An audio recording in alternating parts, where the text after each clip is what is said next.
Welcome, curious minds, to another deep dive. Today, we're taking a look at how AI, artificial intelligence, is really reshaping, well, pretty much everything in our digital world. How we build software, secure it, how we learn, how we compete. AI is kind of the architect behind the scenes now.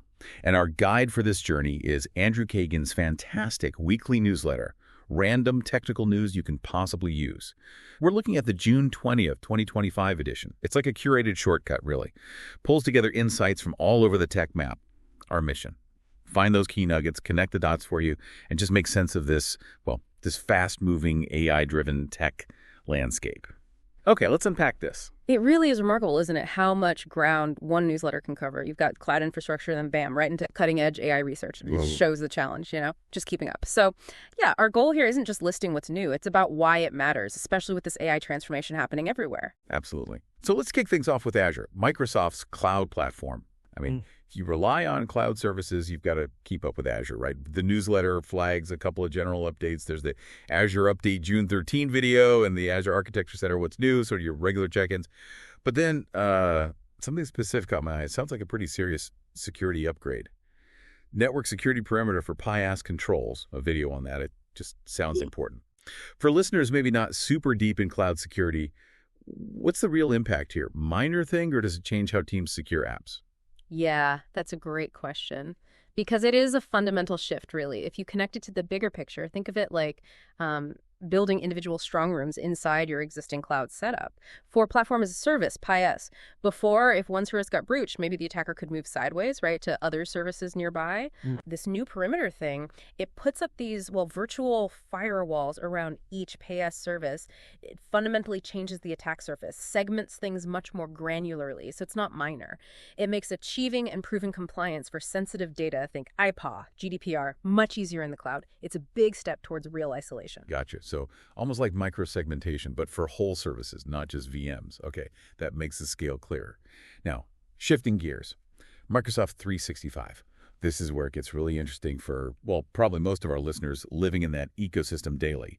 These changes hit productivity, collaboration directly. The newsletter points to a Copilot control system deep dive playlist and also game-changing M365 features. Big stuff, but zooming in, two things really jumped out. First, enhanced security defaults for Windows 365 cloud PCs. Security first, always. And then right alongside it, AI-powered collaboration via M365 Copilot app. Seems like a powerful mix almost, pulling in different directions. It does, doesn't it? And that brings up a key question for you, the user.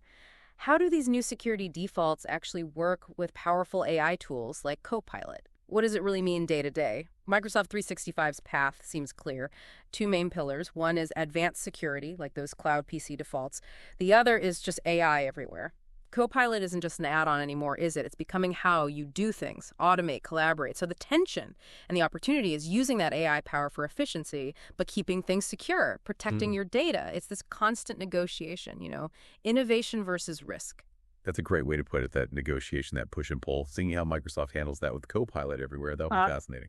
Okay, let's pivot. Power Platform and Dynamics 365. Tools for building custom apps, automating processes, CRM, empowering stuff. So what do these updates mean for actually building solutions, automating things? The newsletter really leans into agents. There's understanding Microsoft agents and create autonomous agents in Copilot Studio. Also mentions a community call for June and a Power BI tips episode on DevOps and data. Yeah, the big takeaway here is definitely agents, especially in Copilot Studio. Yeah. This ties right into that whole AI automation meets low code trend.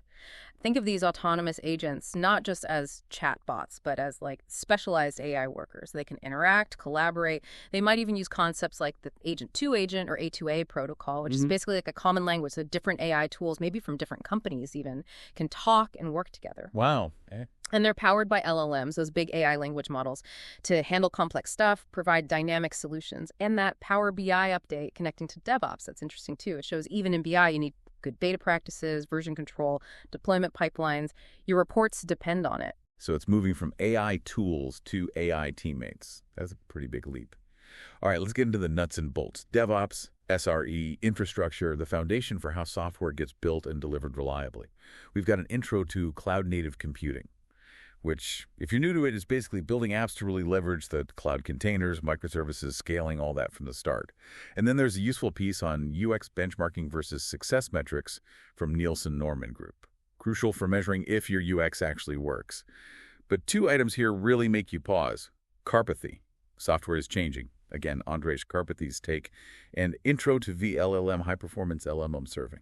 Well, what's fascinating is how AI is fundamentally reshaping software development itself. Requires new thinking about infrastructure, deployment. Cloud native is already changing things, right? Building scalable systems.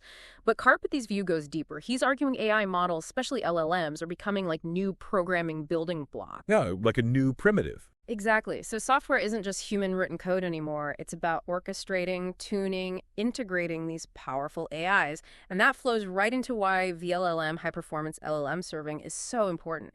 If LLMs are the new engines, VLLM is like supercharging them. It means running hundreds of AI queries fast, integrating AI into real-time apps without lag. This capability is absolutely critical for actually using AI at scale, unlocks new business models, things you just couldn't do before. So it's changing what we build, how we build it, and the tools we use. Sounds like a wild, exciting time for developers. Very thought-provoking indeed. Now, the area that feels like the epicenter of everything right now, data, analytics, and AI. It's central to nearly every tech discussion. And the newsletter is heavy on AI agents, fitting perfectly with what we just talked about.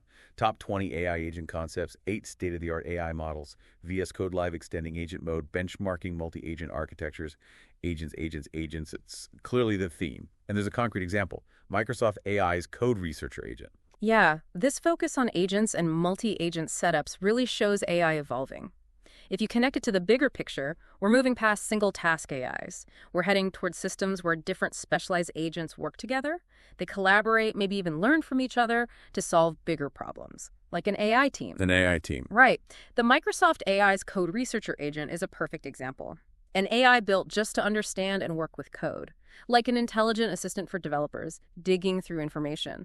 This often means AIs need to access external data, tools, maybe through something like a Model Context Protocol or MCP, a standard way for AI to interact with the outside world, get info. It's a major leap for AI applications. Lets them tackle holistic challenges, not just isolated tasks. That paints a really clear picture. AI is a collaborator, not just a tool. Okay, let's shift gears again. Something absolute critical, security, compliance, and privacy. Always evolving, always demanding attention. There's a lot here too. We've got a real range. NIST, 19 ways to build zero trust architectures, foundational stuff. An RSAC virtual seminar on cloud security. Anthropic talking about confidential inference with trusted VMs. Plus the new Kali Linux 2025 2 release for the pen testers out there. And GitHub pushing code provenance for supply chain security. And Splunk integrating with Microsoft Security Copilot. Wow, it covers a lot of ground. But 2 updates stand out for, well, their immediate relevance. The Watercurse malware campaign targeting 76 GitHub accounts. That sounds pretty bad.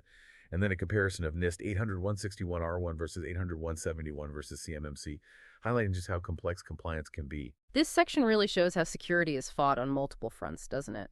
And it raises a key question for every organization listening. How are you adapting your security posture? You've got architectural shifts like zero trust NIST, digging into that, verify everyone, everything, trust no one by default. Then specific active threats like Watercurse shows the need to protect against targeted attacks, especially on crucial platforms like GitHub. Right. And GitHub's focus on code provenance, that's supply chain security. Hugely important, as attackers target the supply chain for easier access.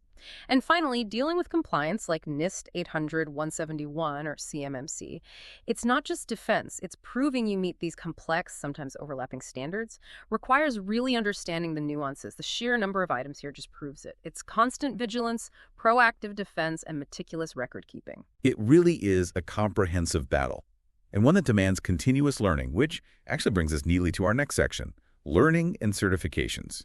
Because with tech moving this fast, staying sharp is, well, it's not optional, is it?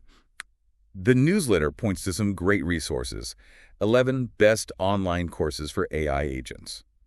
A Google Cloud Data Analytics certificate, even a Math for Data Science Beginners roadmap. Looks like clear pathways to upskill. And what's fascinating is how these learning resources directly map to the trends we've been talking about this whole time.